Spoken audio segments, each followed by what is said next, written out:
Ghost, the hell are you doing? What happened to Iron Giant and Prez? You got destroy all humans and everything. Research was destroyed.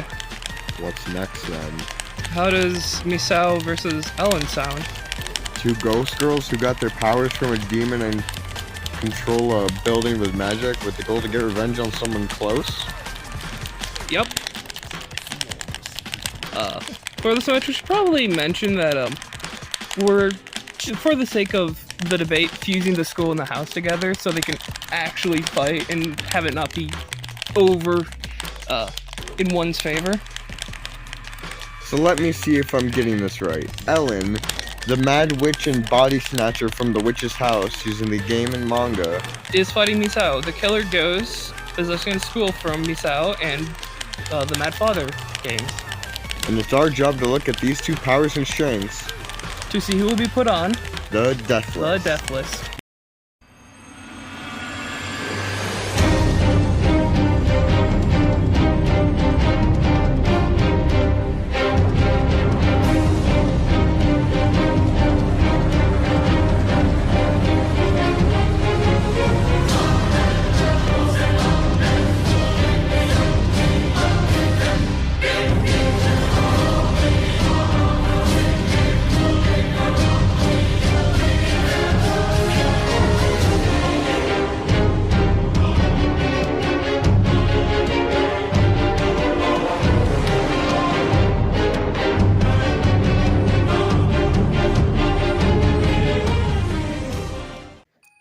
It's said that when someone dies with hatred in their hearts, they're visited by a powerful demon who will give them the power to cast a curse and get revenge.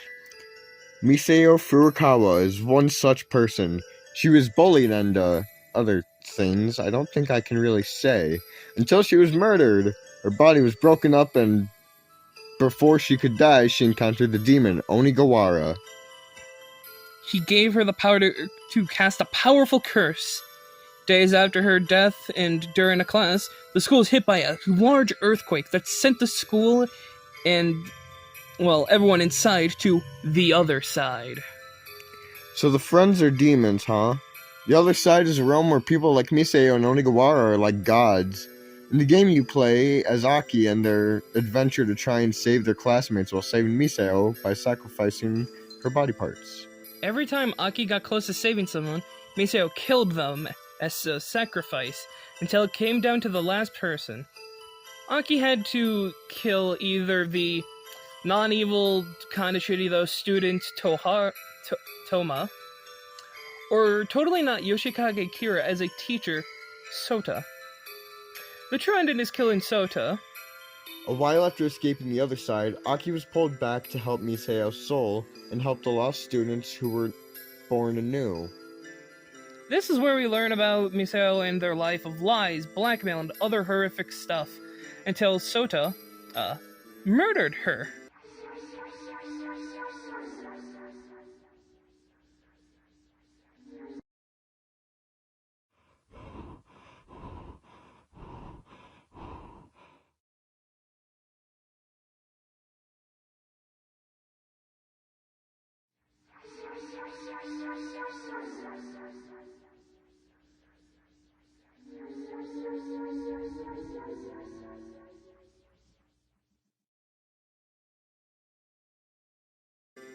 With a good dose of Talk no Jutsu, Misao was able to forgive everyone except Sota.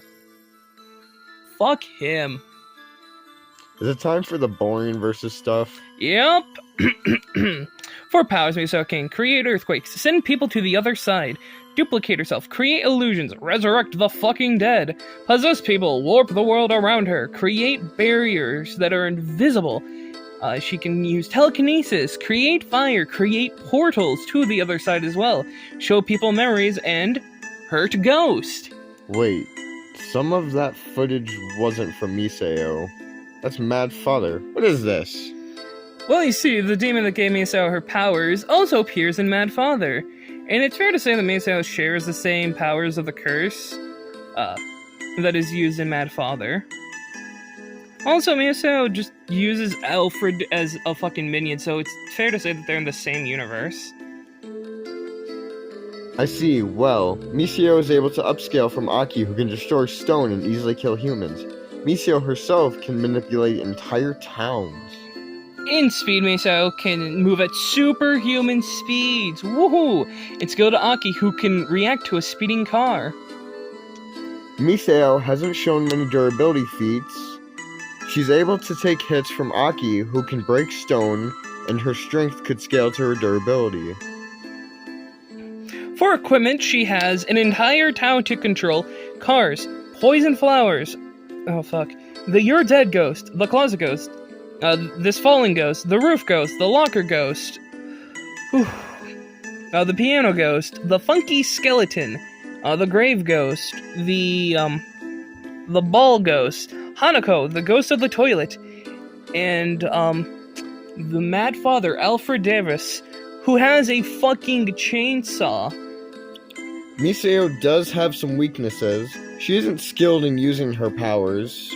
Salt stops ghost powers and can possibly kill them if her human parts are destroyed or sacrificed. Her body will pass on. And the power of friendship and kindness can fucking cure all, because why the fuck not? That goes to show that even an angry ghost just needs a friend. Man, fuck friendship. That shit's so goddamn cringe. Let's have them killed now. Hell yeah!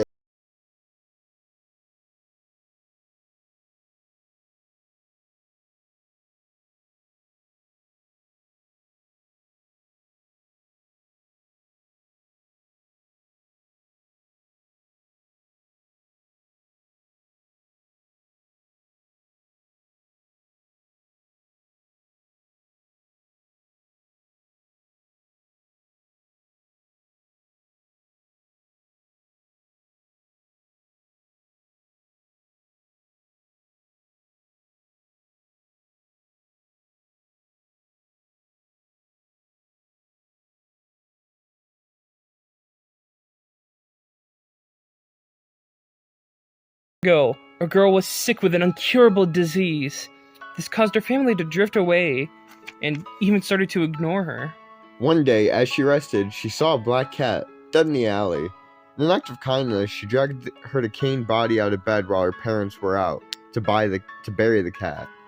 By the time she was finished, her body and clothes got covered in blood, and when she returned, she saw her mother, who returned early. Her mother was horrified by Ellen's look, and something snapped. Ellen murdered her mother, and when her father returned, not wanting to face the consequences, he killed him too.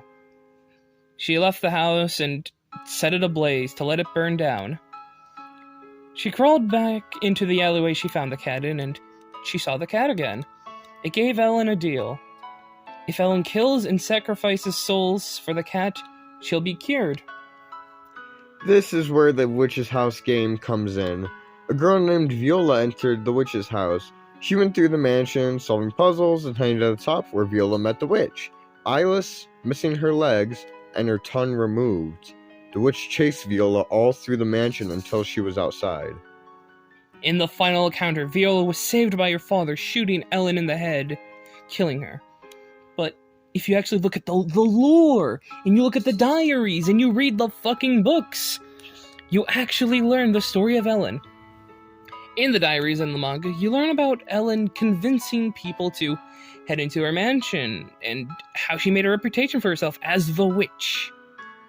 She had the entire villages of heroes try and kill her, but they never could. Her body one day started to rot again. The cure the cat gave her started to fail. Her disease was killing her faster than she could recover. The only way to stop this was transferring her soul into another's body, switching it with someone else's. This is where Ellen met Viola. Viola felt sorry for Ellen and took care of her whenever they hanged out. This annoyed Ellen. How dare someone look down upon her? She got Viola ready for the spell. For the body transfer, the spell only needs one thing: consent. Ellen tricked Viola into saying she'd wish to be Ellen for a day. This caused the spell to take place. Before it activated, Ellen ripped out her eyes, chewed out her tongue, and cut her legs off. She woke up in a bed of flowers. The powers Ellen are given to her by the cat, which are actually a demon, these powers allow her to set fires to objects, manipulate the mansion, and seamlessly reality around her, become intangible, teleport, bring life to objects, manipulate the biological structure of things, create poison gas, mess with mirrors, and touch souls. The creatures in the mansion can easily kill humans. Their size, for some of the bigger ones, also grants them incredible strength. And Ellen's range reaches from not just the mansion, but the entire forest around it. The creatures are able to move incredibly fast, and some even have guns. Ellen's durability is really weird. At first, in her story, she's decaying. In the middle of her story, she's, fine, but then during the game, she's actually decaying. But actually, she's actually just someone else in that entirety. This durability is a little weird for the ghost witch thingy. In equipment, Ellen has her mansion, which has wall traps, spears, large pits, falling walls, spikes, mouth walls, poison gas, poison liquid that can disintegrate people, falling bookshelves, and falling statues. For a living thing, she has a giant teddy bear, the invisible cook Walter White, a ghost spider. A giant spider, which changes from being colorblind to not. Moving skulls, a giant fucking snake, shadow monsters, a living piano, a living fucking plant that just kills people, living paintings that can put people into paintings as well, living statues, vengeful tadpoles, just red fucking eyes, plants that can just deflect a machete back at the person swinging it, a toy soldier, killer worms, and my favorite, the book gun. Ellen has a few weaknesses. She's overconfident in her abilities to the point just a normal motherfucking guy hurt her. She can't physically leave the mansion or she loses her powers. She can't transfer her body if she doesn't have consent from the other one. And the biggest weakness of which is fucking despair. Absolute hopelessness can ignore the regenerative and resurrective properties of the cat. It's how Ellen killed Viola. The absolute dread of so much pain, someone replacing her, and her father calling her a monster filled with so much despair. Junko Onishima would be proud. But that's kind of the point of the witch's house. There is no happy endings for the good guys.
And the winner is Ellen. This is a very interesting match. Both have similar powers, but Ellen has better experience in using said powers as she's been alive for at least 100 years compared to Misao, who's only had them for the game. In her puppetry plus death manipulation, hard counters Misao very well.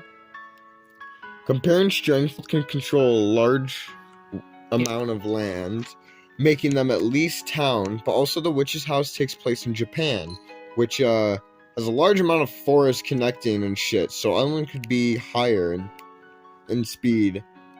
Misao was the best in speed. Misao is at best superhuman as Ellen's guns make her supersonic.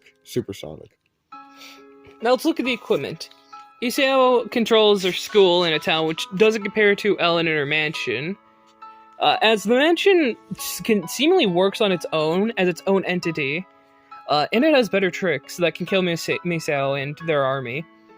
Misao's army is mostly comprised of ghosts and zombie Alfred, as Ellen's has a wider variety and a wider range of abilities, as the ghost can possess and teleport and mess with space, but the cook is invisible. The skulls seem to be able to teleport as well. The flowers that could just fucking kill you by existing, and the fucking mansion is a way better arsenal than most of the actual zombies and ghosts.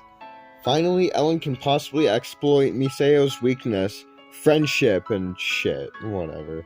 As she's tricked people before, and Misao has trusted less than great individuals. Salt is a stretch, but with a chef around it isn't impossible. Misao can use Ellen's overconfidence, but we can't see Misao getting Ellen out of the mansion or giving her enough despair to kill her. So with similar strengths, better speed, better experience, similar powers, and a way better fucking army, the winner is Ellen. Next time on Death List.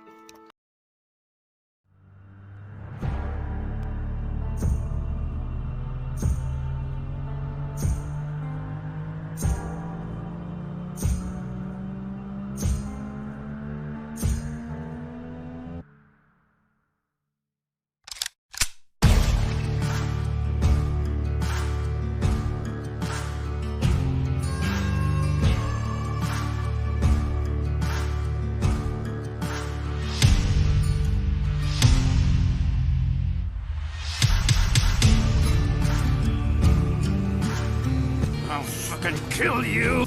Shut the fuck up! I'm trying to do my fucking job!